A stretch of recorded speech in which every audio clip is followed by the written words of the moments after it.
Hi everyone, this is Suveda from Zephyr Lake Carmelite Mission.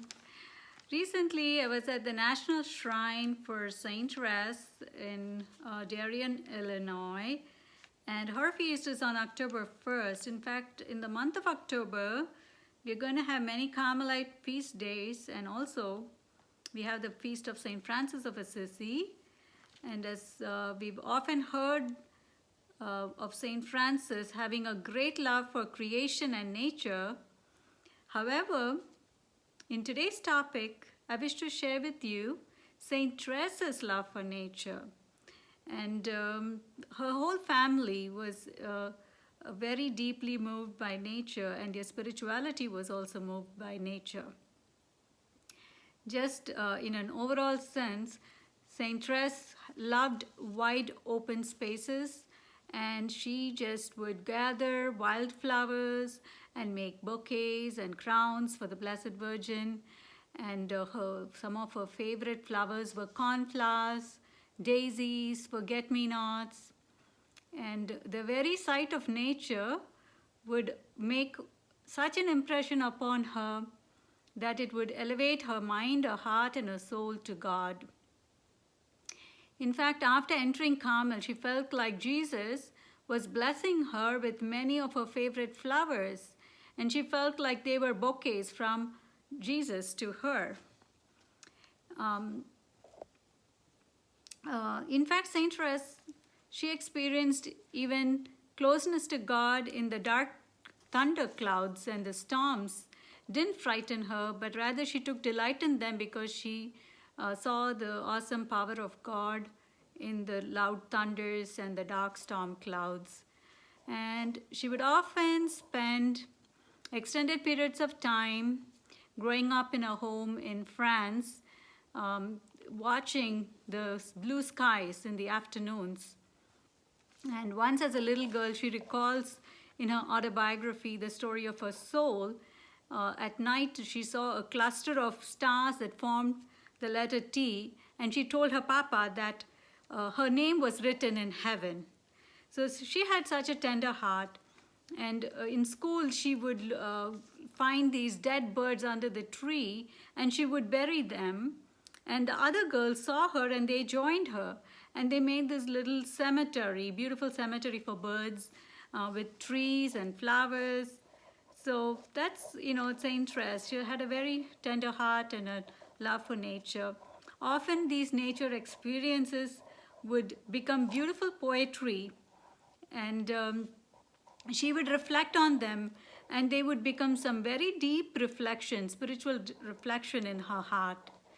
In one such reflection, she compared herself, because her life was very short. She was born in 1873, but she died at the age of 24 from tuberculosis. And this was actually earlier on in her life, when she compared herself to a fruit which God, the gardener, had carefully tended so it ripened before its time. Meaning that even at a very young age, she was very acutely aware of the spiritual secrets that would lead to perfection.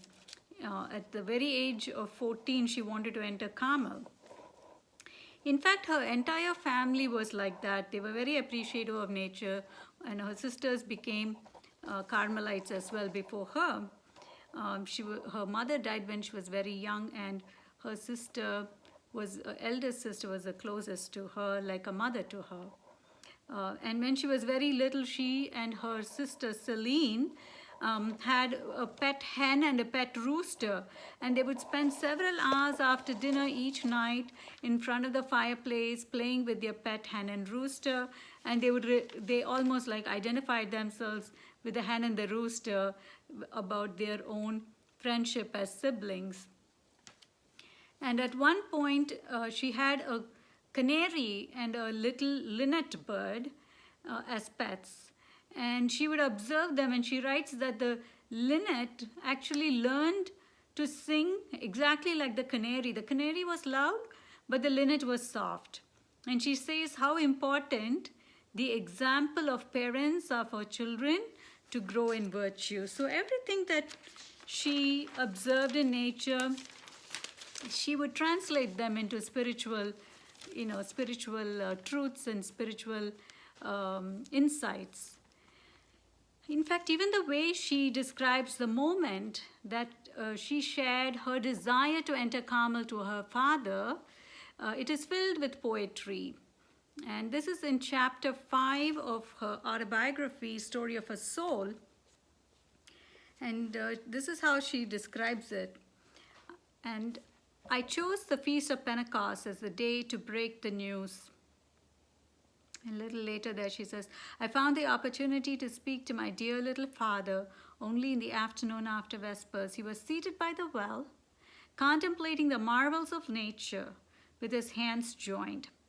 The sun, whose rays had lost their ardor, gilded the high tree tops where little birds were joyfully chanting their evening song. So you can see that even her father was deeply contemplating nature. And then later on, after she shared the news with her father, even her father used nature to express his approval of her entering into Carmel. And that's later in that same chapter. Going up to a low wall, he pointed to some little white flowers, like lilies in miniature.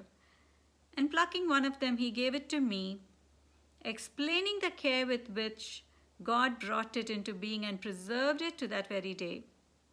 While I listened, I believed I was hearing my own story. So great was the resemblance between what Jesus had done for the little flower and little Therese. I accepted it as a relic and noticed that in gathering it, Papa had pulled all its roots out without breaking them. It seemed destined to live in another soil more fertile than the tender moss where it had spent its first days. This was really the same action Papa had performed a few moments before when he allowed me to climb Mount Carmel and leave the sweet valley which had witnessed my first steps in this life. I placed the little white flower in my copy of the Imitation at the chapter entitled One Must Love Jesus Above All Things. And there it is still, only its stem has broken close to the roots. And God seems to be saying by this that he'll soon break the bonds of his little flower, not allowing her to fade away on this earth. So she, was comparing her short life to this little flower that her father had given to her. And she wrote her autobiography towards the end of her life, which was, again, very short. And even in her description of her trials that she would face, because at this point when she shared her desire to enter into Carmel with her father, she was only 14 and a half years old. And so she would face many obstacles and hurdles before she entered Carmel. And even in how she describes her trials, she again uses nature to speak of them. So she says, it was under a beautiful sky from which all the clouds were dispersed. In my soul too, the night had come to an end. Awakening, Jesus brought back joy. The noise of the waves was abated, and in the place of the wind of trial, a light breeze expanded my sail, and I believed I'd reached the blessed shore. So this was after she had shared her desire to enter Carmel with her uncle. And she was so happy because he was also, gave her permission. But then she goes on, I believed I'd reached the blessed shore, now seemingly so close. It was really very close to my boat, but more than one storm was still to arise. Hiding from me the view of the luminous beacon, these storms caused me to fear lest I should be driven far from the shore so ardently desired without any hope of return. So even the trials that she knew she was going to face, because she was too young to enter Carmel, she describes them as storms. So she uses all this flowery language using nature to describe her feelings, her emotions, and the events in her life. And in chapter 6 of her autobiography, she speaks of her pilgrimage that she made to Rome and other parts of Europe with her dad.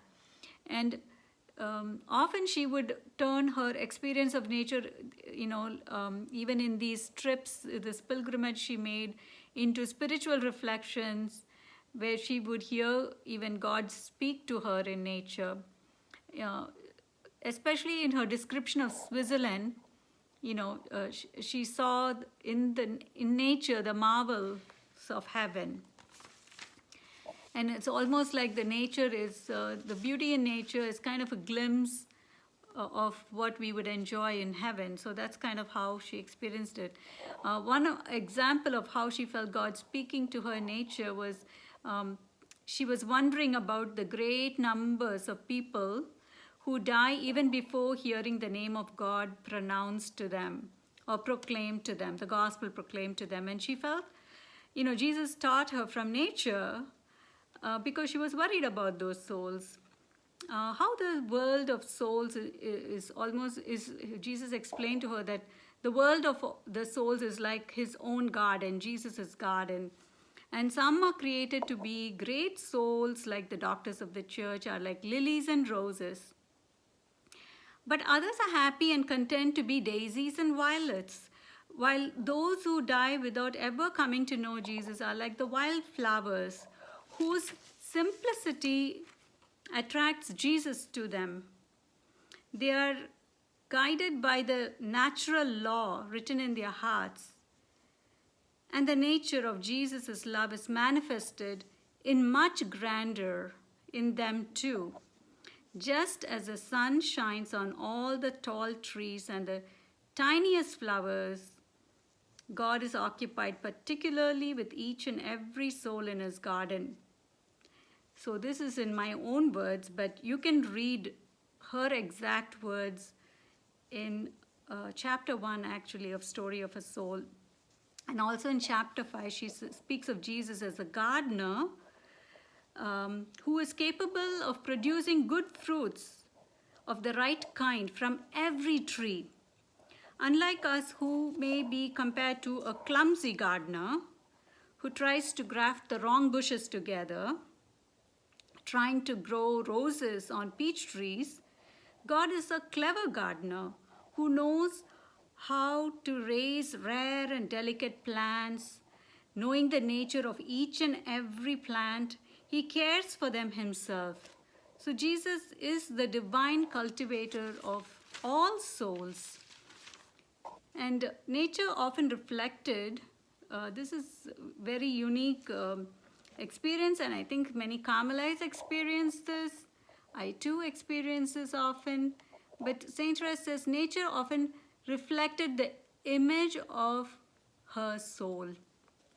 So I'll explain what I'm saying better by reading her own words on this topic. It's in actually the first instance of this reference is in chapter 5 of her autobiography. This is before she entered the Carmelite monastery. The dark night of the soul. I felt I was all alone in the Garden of Gethsemane like Jesus, and I found no consolation on earth or from heaven. God himself seemed to have abandoned me. Nature seemed to share in my bitter sadness. For during these 3 days the sun did not shine, and the rain poured down in torrents. And within parentheses she says, I've noticed in all the serious circumstances of my life that nature always reflected the image of my soul. On days filled with tears, the heavens cried along with me.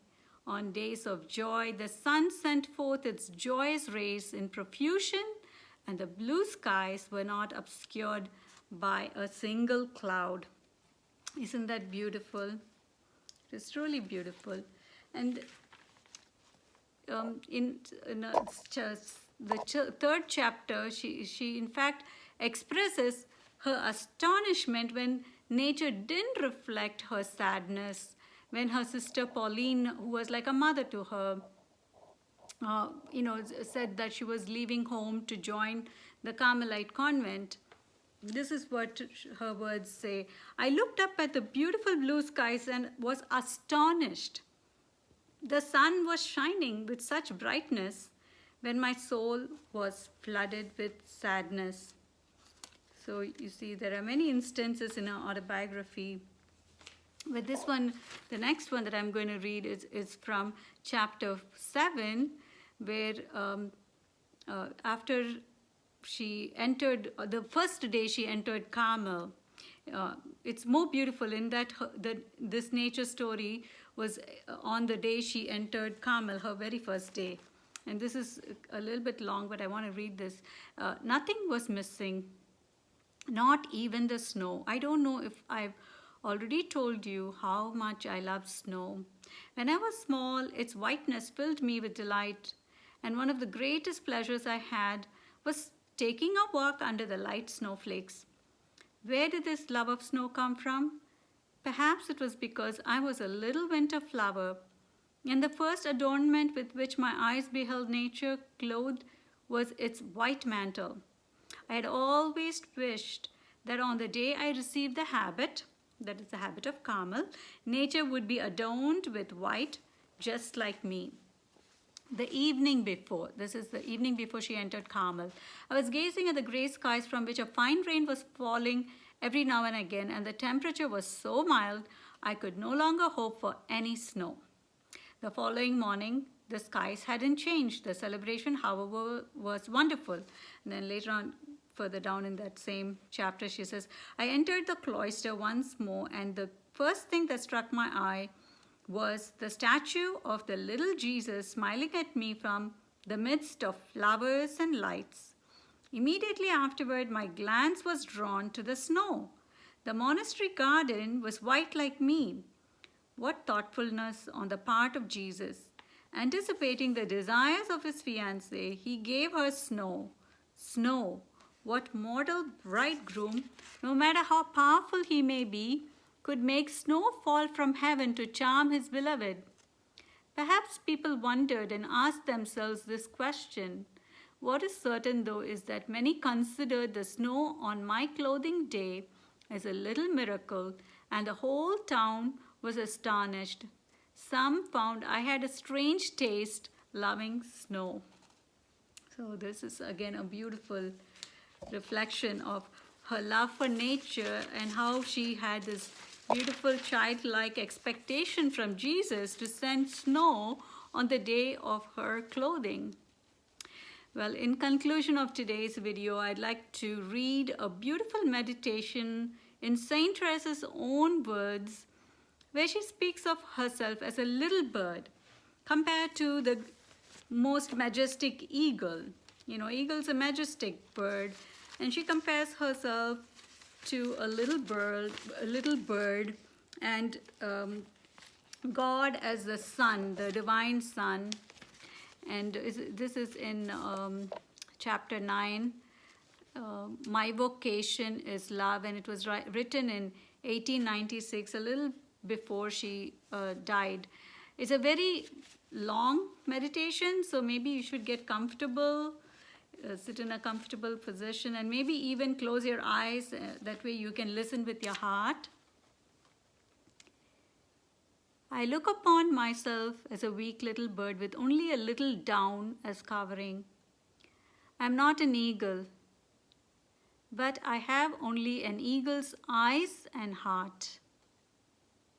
In spite of my extreme littleness, I still dare to gaze upon the divine sun, the sun of love, and my heart feels within it all the aspirations of an eagle. The little bird wills to fly toward the bright sun that attracts its eye, imitating its brothers, the eagles, whom it sees climbing up toward the divine furnace of the Holy Trinity.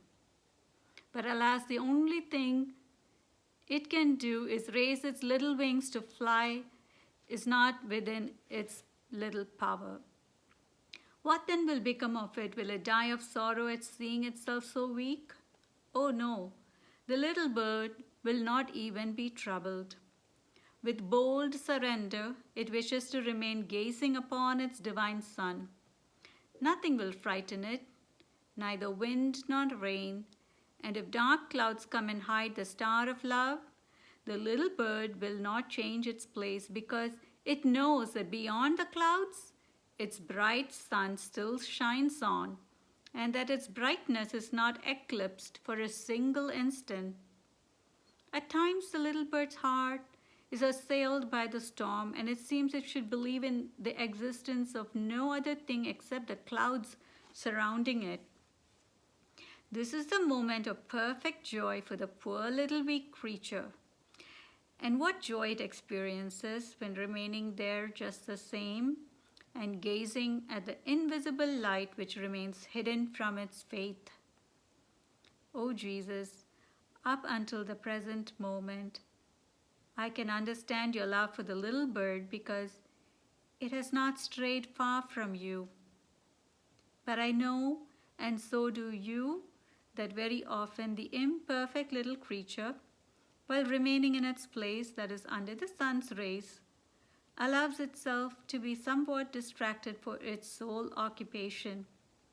It picks up a piece of grain on the right or on the left. It chases after a little worm. Then coming upon a little pool of water, it wets its feathers with still hardly formed. It sees an attractive flower and its mind is occupied with this flower. In a word, being unable to soar like the eagles, the poor little bird is taken up with the trifles of earth. And yet, after all these misdeeds, instead of going and hiding away in a corner to weep over its miseries and to die of sorrow, the little bird turns toward its beloved Son, presenting its wet wings to its beneficent rays.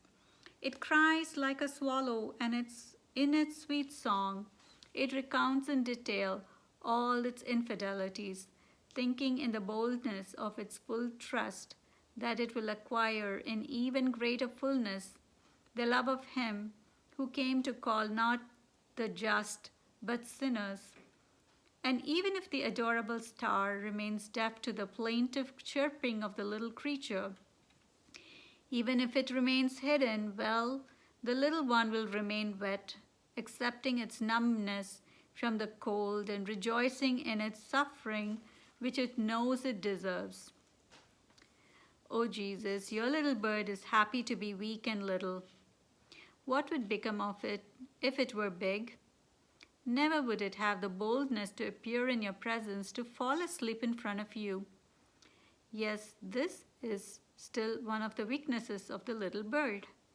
When it wants to fix its gaze upon the divine sun, and when the clouds prevent it from seeing a single ray of that sun, in spite of itself, its little eyes close, its little head is hidden beneath its wings, and the poor little thing falls asleep, believing all the time that it is fixing its gaze upon its dear star. When it awakens, it doesn't feel desolate. Its little heart is at peace, and it begins once again its work of love. It calls upon the angels and saints who rise like eagles before the consuming fire, and since this is the object of the little bird's desire, the eagles take pity on it, protecting and defending it, and putting to flight at the same time the vultures who want to devour it. These vultures are the demons whom the little bird doesn't fear, for it is not destined to be their prey, but the prey of the eagle whom it contemplates in the center of the sun of love. O divine word, you are the adored eagle whom I love and who alone attracts me. Coming into this land of exile, you will to suffer and to die in order to draw souls to the bosom of the eternal fire of the Blessed Trinity. Ascending once again to the inaccessible light, henceforth your abode, you remain still in this valley of tears, hidden beneath the appearances of a white host. Eternal eagle, you desire to nourish me with your divine substance, and yet I am but a poor little thing who would return to nothingness if your divine glance did not give me life from one moment to the next. O Jesus, allow me in my boundless gratitude to say to you that your love reaches unto folly. In the presence of this folly, how can you not desire that my heart leapt toward you? How can my confidence then have any limits? Ah, the saints have committed their follies for you, and they have done great things because they are eagles. Jesus, I am too little to perform great actions, and my own folly is this, to trust that your love will accept me as a victim. My folly consists in begging the eagles, my brothers, to obtain for me the favor of flying towards the Son of Love with the divine eagle's own wings. As long as you desire it, O my beloved, your little bird will remain without strength and without wings, and will always stay with its gaze fixed upon you. It wants to be fascinated by your divine glance. It wants to become the prey of your love. One day I hope that you, the adorable eagle, will come to fetch me, your little bird, and ascending with it to the furnace of love, you will plunge it for all eternity into the burning abyss of this love to which it has offered itself as victim. Oh Jesus, why can't I tell all little souls how unspeakable is your condescension? I feel that if you found a soul weaker and littler than mine, which is impossible, you would be pleased to grant it still greater favors, provided it abandoned itself with total confidence to your infinite mercy. But why do I desire to communicate your secrets of love, O Jesus? For was it not you alone who taught them to me? And can you not reveal them to others? Yes, I know it, and I beg you to do it. I beg you to cast your divine glance upon a great number of little souls. I beg you to choose a legion of little victims worthy of your love. The very little sister Therese of the child Jesus and the holy face, unworthy Carmelite religious. It is a beautiful reflection by Saint Therese. Her little way. Wow, this little bird, Saint Therese, is not just a saint, but this little bird is a doctor of the church. And she's one of the patron saints for missionaries because she prayed and she lived and she continues to live in heaven for the salvation of souls. Saint Therese proved her love by performing great works through prayer, but in a little way. She's like a little child, the little flower, who promised to strew flowers from heaven. She not only perfumes the throne of God while living on this earth through her many sacrifices of love, but she promised to continue to send fragrant showers of flowers of love through her prayers, through her many answered prayers, through her intercession for all of us from heaven. So today let us seek the intercession of this great little saint, Saint Therese of Lisieux, the little flower. Pray for us. And thank you for watching, and have a blessed day, everyone, and happy feast in advance for Saint Therese on October 1st. And also happy feast of Saint Francis on October 4th.